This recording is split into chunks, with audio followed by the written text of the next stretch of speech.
और चलिए इसी बीच एक बड़ी खबर हमें मिल रही है उज्जैन से, जहां जहरीली मौत के मामले में अब सरकार भी सख्त हो गई है। सीएम की सख्ती के बाद कार्रवाई की गई। टीआई समेत 3 पुलिसकर्मी को सस्पेंड किया गया है। एसपी ने यह कार्रवाई की है। आपको बता दें कि उज्जैन में जहरीली शराब से 9 लोगों की मौत हो गई थी। सीएम शिवराज सिंह चौहान ने इस मामले में सख्ती दिखाई और एसपी ने टीआई समेत 3 पुलिसकर्मियों को सस्पेंड किया। अब तक 10 लोगों की गिरफ्तारी हो चुकी है।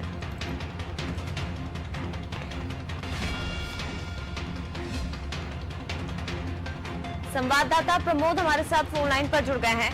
प्रमोद, सरकार ने सख्ती दिखाई, इसके बाद एसपी ने तुरंत एक्शन लिया, टीआई समेत 3 पुलिसकर्मियों को सस्पेंड कर दिया, लेकिन पहले क्या गहरी नींद में सो रहा था पुलिस प्रशासन?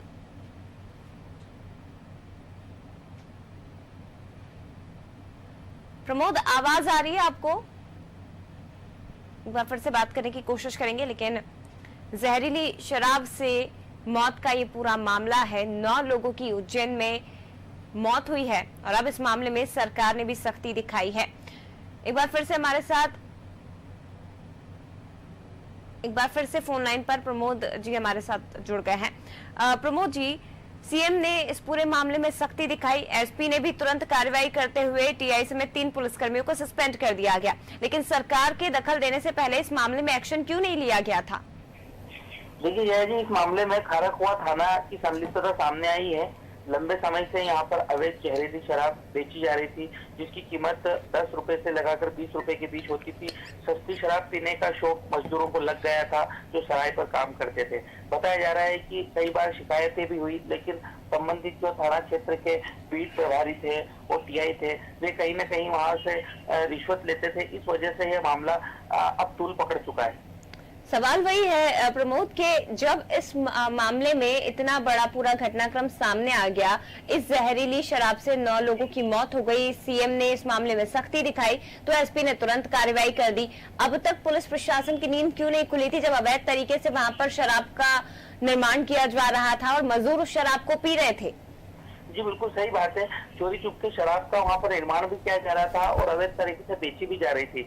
यहाँ पर भीड़ बड़ा क्षेत्र होने की वजह से कई बार जो पुलिस जब कार्रवाई की बात होती है तो वो कहीं मजदूर और खरीदने बेचने वाले छुप जाया करते थे। धार्मिक शहर है उज्जैन, ऐसे में कई लोग उसकी आड़ में भी यह अवैध धंधा कर रहे थे।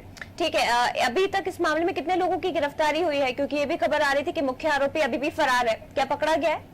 कोई अभी आरोपी पकड़ा नहीं गया है, पुलिस की धरपकड़ जारी है।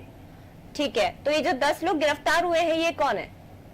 नहीं, अभी कोई गिरफ्तार नहीं हुआ है, सबसे पूछताछ के लिए सबको पकड़ा है। अभी तक कार्रवाई की बात चल रही है। हिरासत में लेके पूछताछ अभी की जा रही है। शुक्रिया आपका प्रमोद जी जानकारी साझा करने के लिए। तो 10 लोग जिन्हें हिरासत में लिया गया है, संदिग्ध हैं, इनसे पूछताछ की जा रही है। फिलहाल इस मामले में पुलिस के हाथ खाली हैं, अभी तक किसी की भी गिरफ्तारी नहीं हुई है, जबकि लंबे समय से उस क्षेत्र में जहरीली शराब या ये कहें कि अवैध तरीके से सस्ती शराब बनाने का काम चल रहा था, लेकिन पुलिस प्रशासन की मिलीभगत के चलते अभी तक ये गौरव धंधा उजागर नहीं हुआ। अब जहरीली शराब पीने से जब कई लोग जिनकी मौत हो गई, सरकार ने सख्ती दिखाई और एसपी ने भी आनन फानन में टीआई समेत 3 पुलिसकर्मियों को सस्पेंड कर दिया है।